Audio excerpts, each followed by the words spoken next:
혈기 내는 사람 정말 싫어했어요. 근데 신기한 거는 어느 순간 제가 발견한 게 제가 혈기가 많더라고.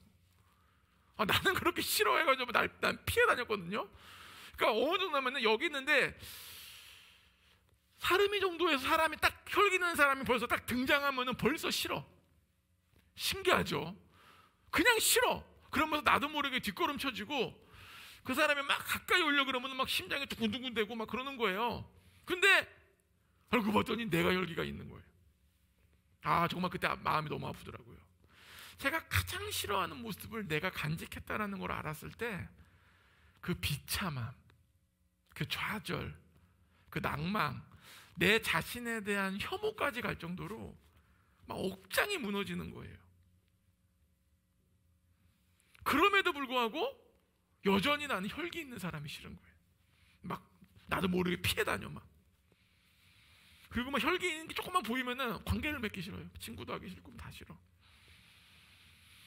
그럼에도 불구하고 나는 혈기가 있어. 그러니까 계속 너무 고달픈 거예요. 제 삶이 제가 스스로가 너무 내가 그거를 잊지만 상대방이 있는 게 뭐 가까이 오면 싫고 하는데 어떻게 할 수가 없는 거예요. 그래서 결국은 어떻게 하냐, 이 모든 문제를 해결하기 위해서 제가 이건 내 문제가 아니다. 그래서 계속 상대방에게 문제를 찾기 시작합니다. 제가 그랬어요. 그래서 스스로 정말 많은 합리적인 이유를 만들었어요. 막 누가 얘기하면은 너도 그럼 막 논리적으로 막 이기려고 그러고 막. 왜? 너무 듣기 싫은 거예요. 결론 내가 듣기 싫은 거예요. 근데 그때 몰랐어.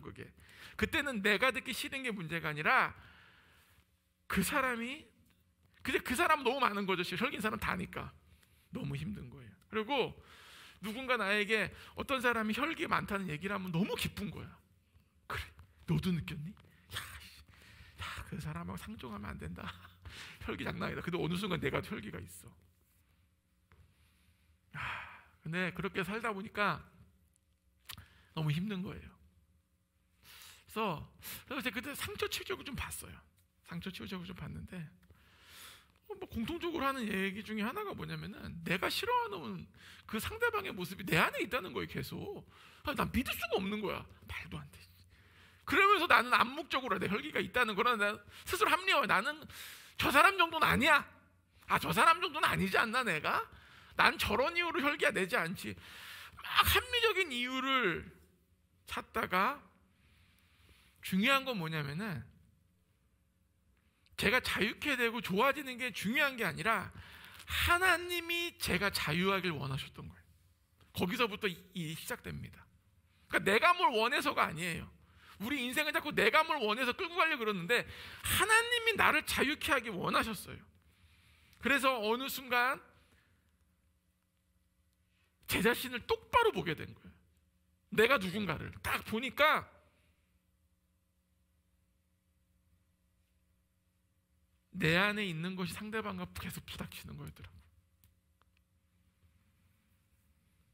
그래서 주님의 은혜가 어느 순간 저에게 왔는데, 근데 실은 제 생각으로는 막 그게 어느 한 이렇게 이벤트적으로 한 번에 딱 이렇게 된 게 아니라 계속 그 문제를 가지고 가다 보니까 어느 순간에 제 안에 자유가 오면서 해방되기 시작했어요. 그래서 주님의 은혜가 저를 해방시키면서 이제는 혈기 있는 사람, 혈기 없는 사람 저에겐 똑같아요. 전혀 문제가 안 돼요. 제가 만약에 옛날 그 아픔을 그 쓴뿌리가 있었다면 부모님으로부터 물려받은 지금도 힘들 텐데 지금은 그런 마음이 전혀 없어요. 자유가 온 거예요. 제가 그 자유가 없었다면요, 제 생각에는 전 이 자리에 있을 수 없어요. 사람 가리면서 하는 목회하고 사람 가리면서 하는 그 자유가 저를 여기까지 인도했습니다. 그러면서 중요한 건 뭐냐면 옛날에는 그런 일이 딱 있잖아요. 그게 어떻게 해결된 줄 알았냐면은 혈기 막 많은 사람이 막 가까이 오면 막 싫고 막 그랬거든요. 근데 중요한 거는 그 이후에 그 잔상이 계속 남아. 근데 나중에 알고 보니까 그 사람은 나에게 화를 낸 적이 없어요. 나는 왠지 내가 화를 당한 것 같은 거야. 잔상이 남는 게 이 잔상이 잊혀지지가 않는 거예요. 너무 트라우마처럼 제 인생에. 근데 중요한 거는 제가 어떻게 해방된 줄 알았냐면은 잔재가 하나도 안 남아. 그 사람이 왔었는지조차 기억도 안 나고, 그 사람이 혈기를 냈는데도 그게 기억이 안 나. 왜? 그게 내 모습이니까. 뭐 사는 게 그런 거 아닙니까? 희노애락, 혈기도 내고 울기도 하고 슬프기도 하고 기쁘기도 하고. 그래서 깨달은 게 뭐냐? 오늘 주님이 우리에게 하고 싶은 얘기는, 쓴뿌리는 뭐 이 쓴뿌리 뭐 책 같은 거 보면 막 뭐 귀신의 쓴뿌리, 뭐 음란의 쓴뿌리, 뭐 가정의 쓴뿌리, 부모의 쓴뿌리, 혈기의 쓴뿌리, 귀신의 쓴뿌리, 영분별의 막 무당의 쓴뿌리 막 있는데, 저는 그런 걸 하려는 건 아니고 이것이 우리 삶에 어떻게 하는가를 같이 나누고 싶었어요. 이것이 중요해요. 이것을 깨달아야지만 제가 이걸 한 이후에 오늘 지난주 금요일날 주님께서 보여주신 그걸 할 수 있습니다. 첫 번째는 뭐냐? 결국 쓴뿌리는 제가 그랬던 것처럼 뭐 저 사람이 나한테 혈기를 냈고 뭐 다 있는데, 그거는 문제가 아니고 제 자신이 미끄러지더라고. 내 자신을 미끄러지게 한다는 거예요. 내가 미끄러지고 싶어서 미끄러지는 건 아니에요, 분명히.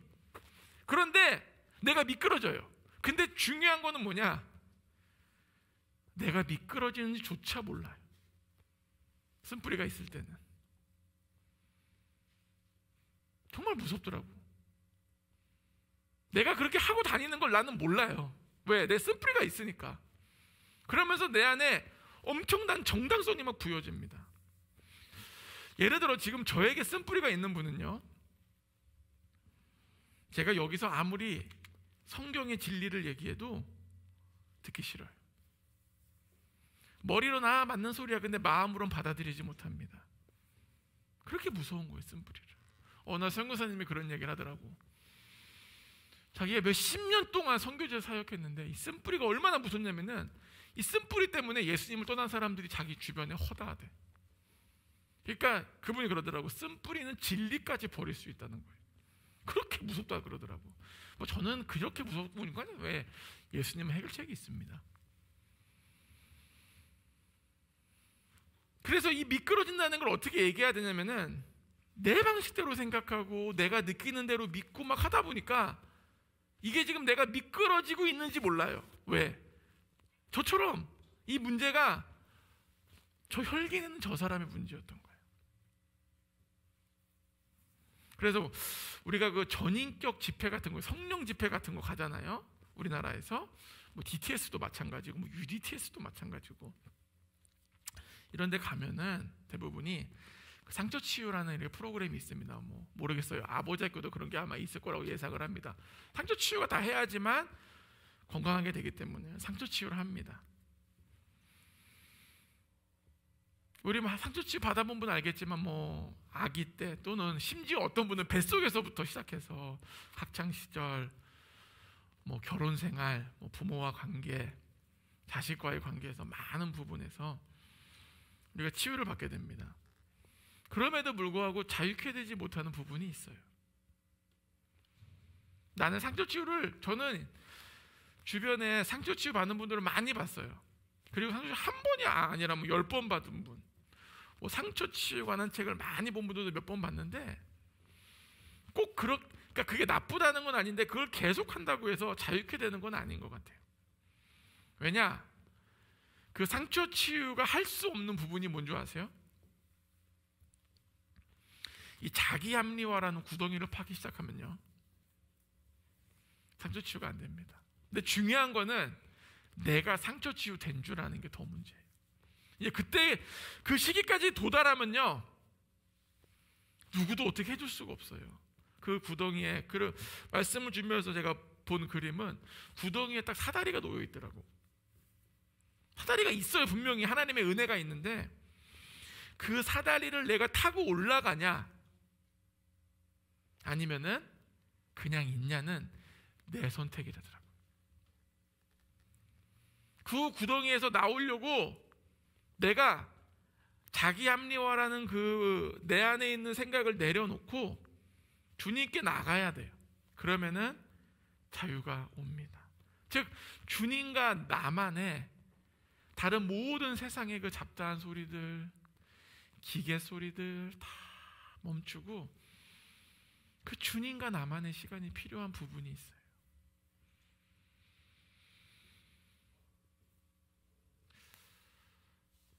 정말 주님의 말씀은 놀라운 것 같아요. 제가 그런 걸 많이 느껴요. 이렇게 상담을 하러 오면은, 예를 들면은 피상담자가 지금 자기 문제는 예를 들어 부인 문제야. 근데 저는 기도하면은 부인 얘기를 안 하고 계속해서 다른 얘기를 해요. 재정이 지금 막혀 있는 게 열려야 됩니다. 그런 얘기를 해요. 그러면은 사람들이 갈 때 고개를 갸우뚱거려요. 왜?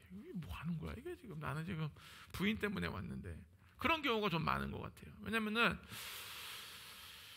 어느 날 굉장히 삶이 분주한 거예요. 이유를 모르겠어. 뭐 나쁜 것도 없어요. 뭐 좋아진 일도 없어. 막 삶이 갑자기 막 분주하고 뭔가 제가 나같지 않은 막 행동을 하고 있는 거예요. 근데 이유는 모르겠어요. 근데 그러다가 이러면 안 되겠다. 내가 이렇게 분주하게 사는 거는 안 되다. 그래서 혼자서 이렇게 방에서 이렇게 기도를 했죠, 주님께. 근데 주님께서 저에게 그러는 거예요. 너 낭망 때문에 그렇다. 그러는데 이해가 하나도 안 되는 거예요. 무슨 낭망? 난 지금 낭만 사건이 하나도 없는데 나 지금 뭔 소리야 이게. 그래요.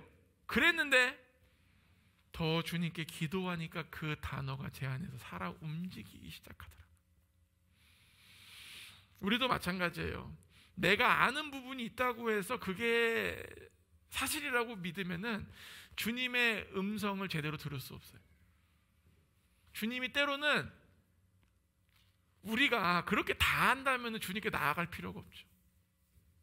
주님이 때로는, 주님의 감동은 때로는 얼토당토한 얘기를 하는 것 같은데 그 앞에서 겸손하게 나의 합리화를 버리면은 그 사다리로 올라오게 됩니다. 제가 그때 혈기라는 사다리로 올라온 것을 알아요. 제가 혈기가 없다는 건, 혈기 있어요. 혈기가 있지만 혈기 있는 것이 저에게 큰 문제가 안 됩니다. 제가 있는 건 주님께 나아가지만 다른 사람이 있는 것은 큰 문제가 안 돼요. 그러나 저도 언제 다시 그 구덩이에 빠지게 될지 장담 못해요. 제가 한 번 나왔다고 해서 거기 다시 안 들어가냐? 그건 아니에요. 어쩌면은 제가 지금도 그 구덩이 언저리 어딘가에 있는 줄도 몰라요. 저도 제 스스로 합리화를 해가지고 이유와 원인을 하나님이 아닌 세상으로부터 찾기 시작한다면요, 저도 그 구덩이에서 언젠간 나오지 못할 거예요. 그 구덩이에 있으면 가장 큰 문제가 뭐냐면은 하나님과의 신뢰가 흔들려요. 하나님이 나를 위해서 역사하는 그 하나님의 역사의 범위를 내가 설정해 버립니다. 얘가 무슨 얘기냐면은 내가 그 나의 합리화라는 구덩이에 있으면 하나님이 이 세상을 다스리시고 통치하신다는 지적인 동의는 되는데 나의 온 삶을 통한 고백이 힘들어요. 그 믿음의 균열이 가요. 그러면서 나의 삶을 굉장히 힘들게 보기 시작하고 어렵게 느끼게 됩니다. 그래서 이 하나님의 다스림을 온전히 신뢰하지 못하니까 그 금이 간 그 부분을 통해서 내가 잘못되게 그 문제를 해결하려고 하다 보니까 결국은 하나님에 대한 쓴뿌리가 생기게 돼요. 이것이 쓴뿌리의 문제예요. 하나님에 대한 쓴뿌리가 생겨요. 하나님이 지금 오늘 찬양이 참 오늘 예언적이에요. 참 아름다워라. 주님의 세계는. 이 세상이 얼마나 주님께서 우리를 위해 만들어준 세상 아닙니까? 아멘? 저 하늘, 저 별, 우리는 지금 하늘별이 안 보이는 지하에 있지만 저 하늘, 별, 구름, 바다, 새소리, 우리가 숨쉬는 이 공기, 먹는 물, 이 모든 것들이 실은 하나님께서 우리를 위해 만들어 놓은 세상인데 이 세상에서 계속 아파하게 돼요. 하나님은 우리가 행복하고 즐겁고 주님을 위해 따라서 기쁜 마음으로 살기 원하는데 나는 제가 그랬던 계속 아파했던 거예요. 근데 이 아픔이라는 게 예를 들어 큰 병이 걸리면 계속 아프기 때문에 아픔을 이겨낼 수가 없어요.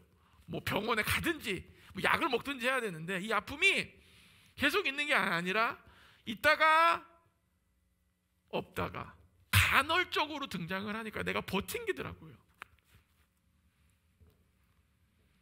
하나님에 대한 신뢰를 쌓기가 너무 어려워요.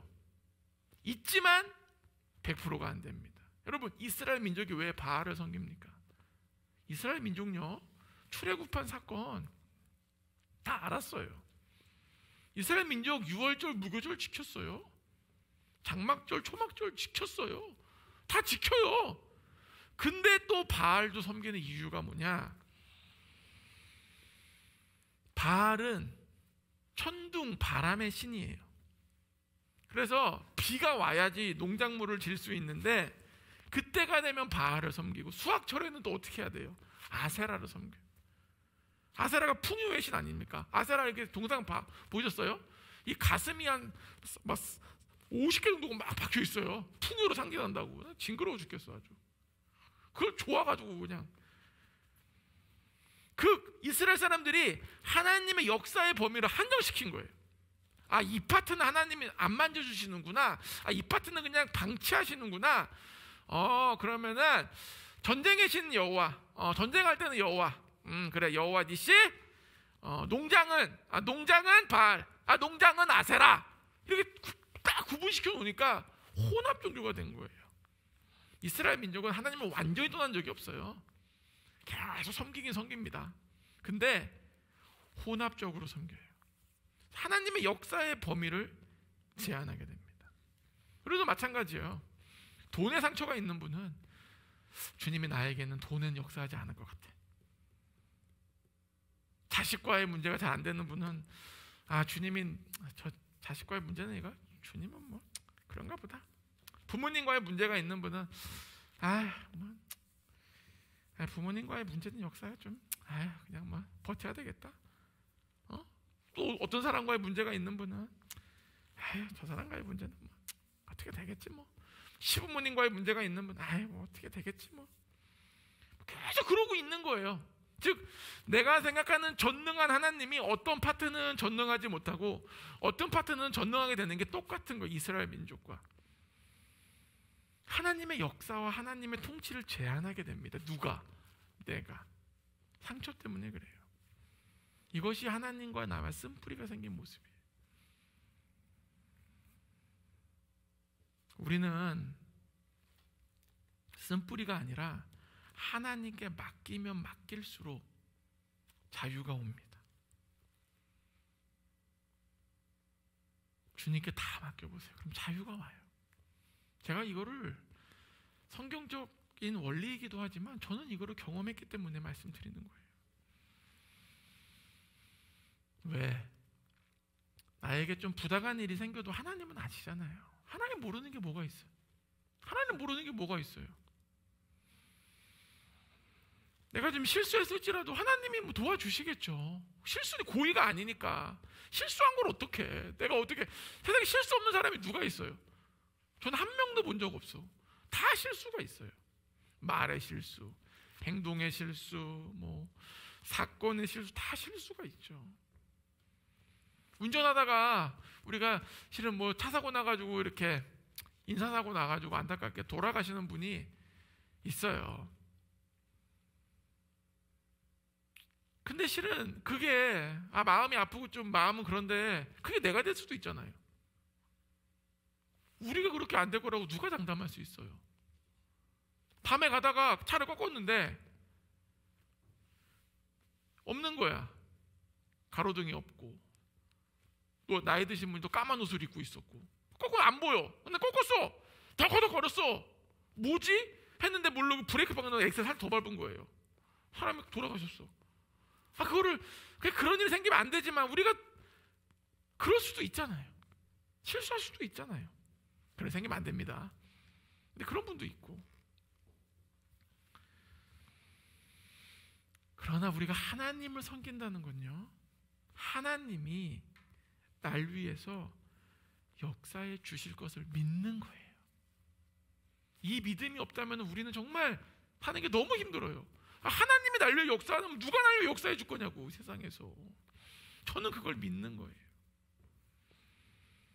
그래서 이 하나님과의 관계가 온전히 되고 새롭게 될수록 주님께 내 삶을 더 맡기게 되고 그 맡기면 맡길수록 오는 실은 어려움이 또 있어요. 아까 찬양 가사 그대로예요. 세상이 나를 이해 못하고 사람들이 나를 이해 못하고 어려운 선택한다고 그러고 왜 그렇게 사냐 그러고 그럴 수 있죠. 그런데 중요한 거는 나는 별로 후회하지 않게 돼요.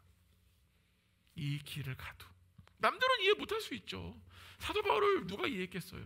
베드로를 누가 이해했겠어요? 엘리야를 누가 이해했겠어요? 엘리사를 누가 이해했겠어요? 누가 아무도 이해 못해요. 그러나 내 안에서 확신이 있으면 별로 후회하지 않게 됩니다. 주님과 나와의는 상처가 아니라 진정한 연합이 점점 이루어지기 때문이에요. 사도 바울의 삶을 생각해 보세요. 사도행전 한번 처음부터 끝까지 쭉 통독해 보세요. 사도 바울이 얼마나 열정적으로 산지 몰라요. 정말 쉼없이 달립니다. 아무도 전도하러 가지 않는 그 땅들에 1차, 2차, 3차 마지막엔 어떻게 돼요? 나 이제 로마로 간다. 나 이제 감옥에 넣어라. 그냥 차라리 나를 감옥에 넣고 나 그냥 가이사에게 간다. 아주 그렇게 열심히 달렸는데 사도 바울은 나이가 들면 들수록 아픔이 계속 있는 거예요. 이 아픔이 뭡니까? 자기가 개척한 교회에서 자신에 대한 자질의 의문을 갖는 거예요. 사도 바울이 우리가 좀 몰랐는데 알고 보니 사도 바울이 예수님 직계제자가 아니야. 뭔 소리야? 예수님 직계제자는 사도 바울이 아니야. 누구야? 베드로 뭐 요런 거지. 사도 바울은 직계제자가 아니야. 뭐 그럼 우리가 들은 복음은 그러니까 우리가 제대로 들어야 된다고 막 이러는 거예요. 그 소리를 자기가 개척한 교회 자기가 막 광주리에서도 내려오고 막 돌도 맞아가면서 막 매도 맞아가면서 개척한 교회에서 그런 얘기를 들릴 때 얼마나 마음이 아팠을까요, 여러분? 얼마나 아팠을까요? 마치 이런 거 똑같은 거예요. 내가 내 자식을 키웠는데 어느 날 집에 딱 들어갔는데 조용히 들어갔어요. 근데 애가 전화를 하는 거야. 나 엄마 진짜 싫어. 나 아빠 진짜 꼴보기 싫은데 나 이 집에서 나가고 싶어. 들어봐요. 그러면은 다리에 힘이 쭉 이제 두 가지로 나오죠. 좌절해가지고 눕는 분, 문 열고 야 이 새끼야 죽어라. 두 가지로 갈리죠. 이제 성향에 따라. 저는 아마 그냥 방에 누워 있을 것 같아. 그때 혈기가 안 나고 그냥 확 수그러들 것 같아. 그런 것도 사도 바울은 그거를 계속 듣는 거예요. 어디 교회에서 너 거기 뭐래니? 지금 사도 바울을 못 믿어가지고 지금 복음이 좀 잘못됐다고 해가지고 새롭게 복음을 들어야 된다고 있습니다. 무슨 소리야? 내 복음이 뭐가 문제야?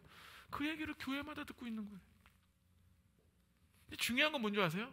얼마나 좌절되고 낭망되고 아프고 슬픕니까? 그런데도 쉬지 않고 달려요. 계속 달리는 거예요. 사도행전 2장 24절 가보십시오. 사도행전 20장 24절.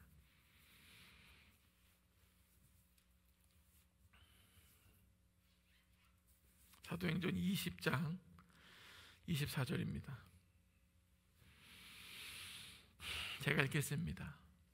내가 달려갈 길과 주 예수께 받은 사명 곧 하나님의 은혜의 복음을 증언하는 일을 마치려 하면은 나의 생명조차 조금도 귀한 것으로 여기지 아니하노라.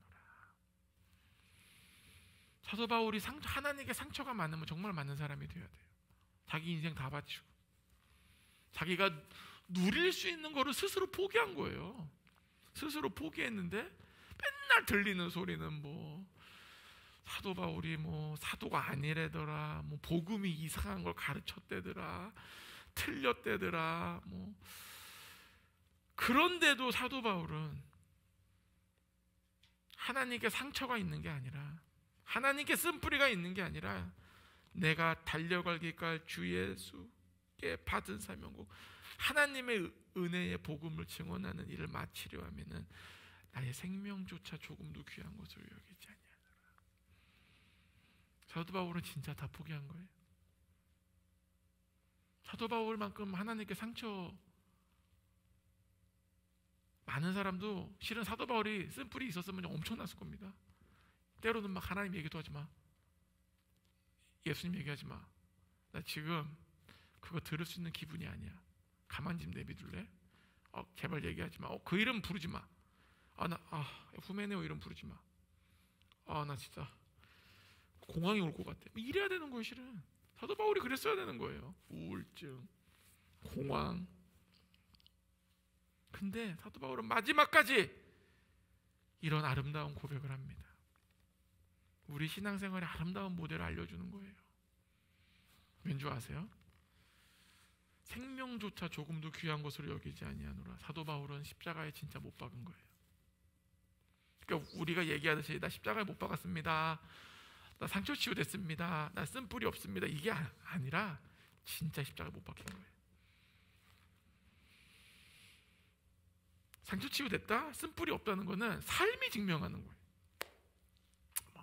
제가 아는 옛날에 간사님들 보면 막 상처 많은 분들 막 상처 치유 10곳이 본 분들이 10곳이 막 계속 치유되고 좋아지고 있는데, 제가 보기에는 좋아진 건 있지만 치유된 건 아닌 것 같아요. 왜? 그 삶이 그걸 증명하는 거예요. 삶이. 죽은 사람은 찔러도 살아나지 않습니다. 죽어 있어요. 사도 바울이 그걸 보여주는 거예요. 우리 그 신앙의 모델을 따라갑시다. 세 번째는 계속되는 해결이 필요해요. 우리가 정말로 기적적으로 모든 상처와 쓴뿌리가 한 번에 다 치유되고 해결되면 좋겠지만, 제가 본 분들은 대부분 그렇지가 않아요. 그런 모델이 좀 있으면 좋겠어. 저도 어쩌면 봤는데 제가 기억 못할 수도 있어요. 기억력이 별로 안 좋기 때문에. 그렇지만 쉽진 않더라고요. 그러니까 저도 그러고 치유된 줄 알았는데 어느 순간 다시 건들면 그게 스물스물 올라와요. 정말 그래서 너무 마음이 아파요. 그래서 이건 제 뇌피셜로 얘기하면은 요셉이 용서를 합니다. 날 여기 보낸 거는 당신들이 아니라 하나님이십니다, 막 이랬는데, 어쩌면은 지나가다가 루벤이 건들면 훅 한번 올라올 수도 있어요. 아무도 모르는 그 뒷얘기는 없으니까 올라온 거를 참았을 수도 있죠. 우리는 그 뇌피셜로 한번 해보는 거예요. 건들면 올라온다는 거는 다른 말로 하면은 그 파트에 주님 주신 자유가 없는 거예요. 지금 나는 자유로운 줄 아는데 자유가 없어요. 하나님은 우리가 그 누구에게 그 무엇으로부터도 자유를 뺏기는 걸 원하시지 않습니다. 그래서 자유의지를 주신 거예요. 우리가 죄를 짓고 세상을 망치고 그럴지라도 하나님은 자유의지를 걷어가지 않아서. 왜? 하나님이 주 보기에 인간이 가장 가치 있는 이유 중에 하나가 자유의지가 있기 때문이라는 거예요. 아무리 죄를 져도 그것만은 걷어가지 않으시잖아요. 내비두잖아요. 우리가 실은 다리가 어디가 아프면 죄를 생각하는데, 우리 죄진 거대로 심어받으면 지금 여기 다 닉부이치처럼 다 이렇게 몸만 이렇게 하고 떨어서 손으로 죄 짓고, 아니야, 얼굴도 눈도 없고 코도, 뭐야, 그럼 시체인가? 어떻게 해야 돼? 입도 없고. 실은 우리 먼저 입부터 빼야 돼. 왜? 이게 야고보서 그러잖아. 이게 죄악의 근원이다. 이게 입부터 빼고 손도 자르고 발도 자르고 다 그래야 돼. 하나님께서 근데 그럼에도 불구하고 우리를 죄 가운데 걸어갈 때도 실은 우리도 그러잖아요. 이건 아닌데 싶은데도 그 일을 행하는데도 잘 될 때가 있어요. 때로는 아플 때도 있지만 하나님이 우리에게 주신 자유 그렇게 쉽게 뺏으시지 않으십니다. 그 이유는 자유가 그렇게 밸류어블한 거예요. 주님 주신 자유, 그 어떤 쓴뿌리와 그 아픔에도 포기하지 마십시오. 그래서 오늘 우리가 이 아픔과 쓴뿌리를 주님과 함께 좀 대면하는 시간을 가져보려고 합니다. 이거는 상처 치유